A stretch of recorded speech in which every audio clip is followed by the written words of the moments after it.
Chelsea's form is in steep decline. Full-time, Everton 0, Chelsea 0. Chelsea extend their unbeaten Premier League run to 9. We are not ready yet to win the title. You ain't far off it. Oh yeah, I said many times that the people, the fans, they can talk about what they want. And he's won it! And he's won it in the 95th minute! At Stamford Bridge! Ipswich 2, Chelsea 0 for the first time in 22 years.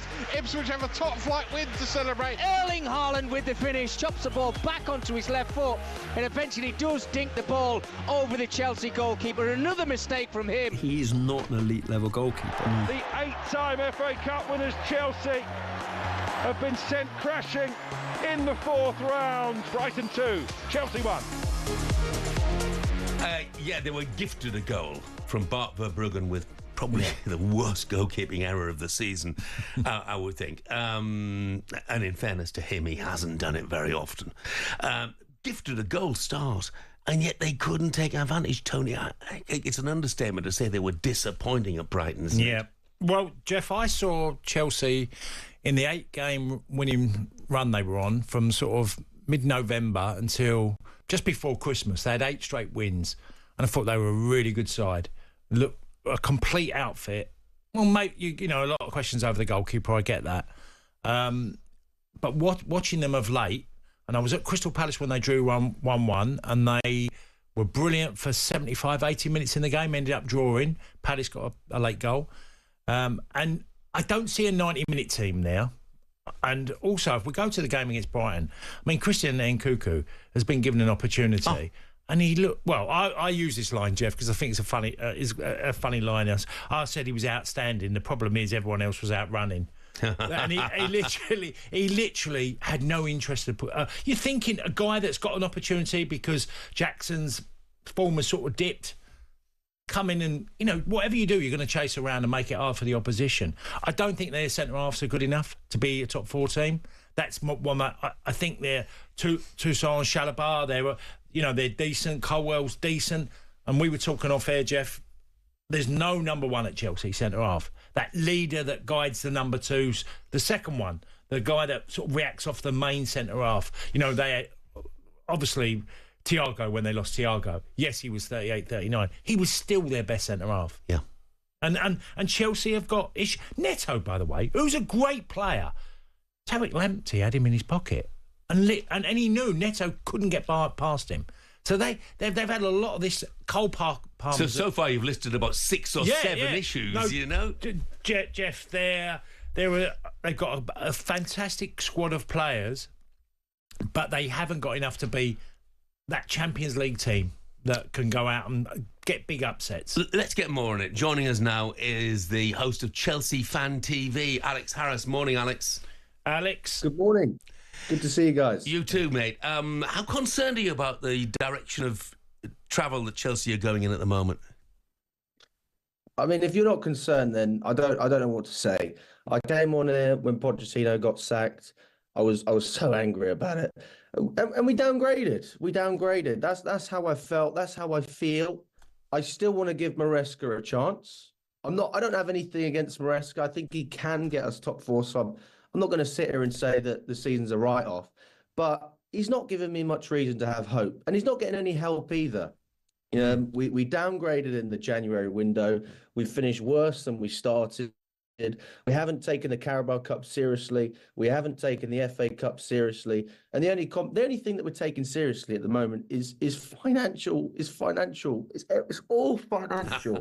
And that is the concern. I do feel like you can be a club that cares about money. You could be a club that, you know, the owners, they want to take money. They want to invest. I appreciate that. But you've got to make the right decisions. You've got Liverpool. They don't really spend. They're a well-run club.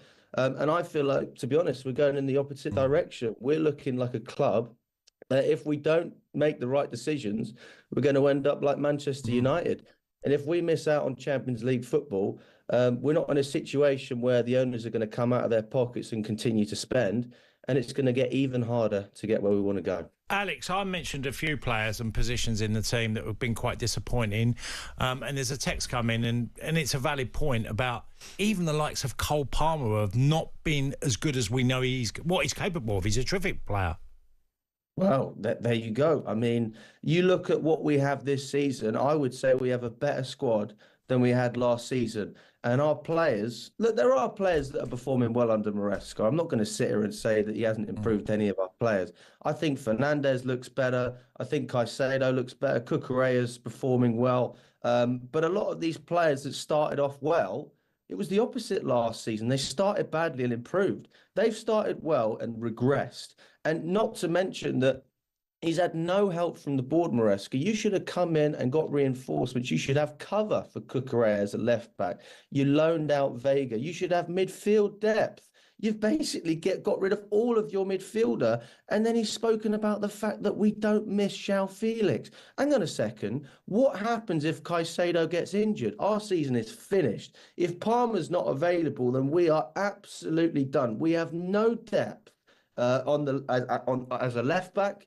Gusto is not an inverted fullback. He shouldn't be playing in a back three either. We're one-dimensional in terms of the way we play. But you know the biggest problem I have?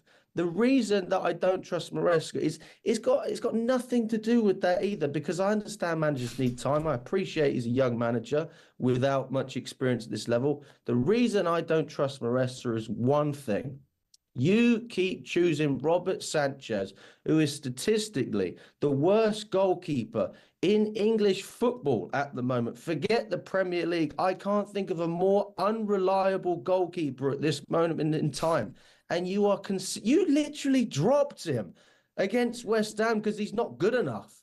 And then you play him in the cup and you say you're taking this competition seriously. You are not a serious manager if you play this goalkeeper. I said he was going to be the downfall of Maresca.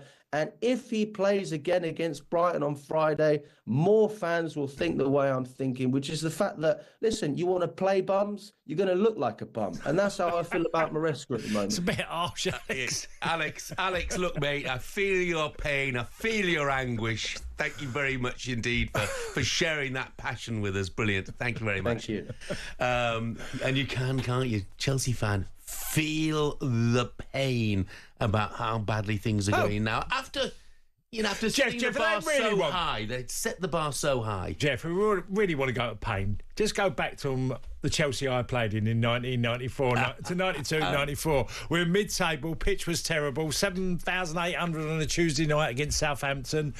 I was getting stick left, right and centre. That was one hell of a Chelsea team, though. I'll tell you what, Jeff, best dressing room I've ever been in.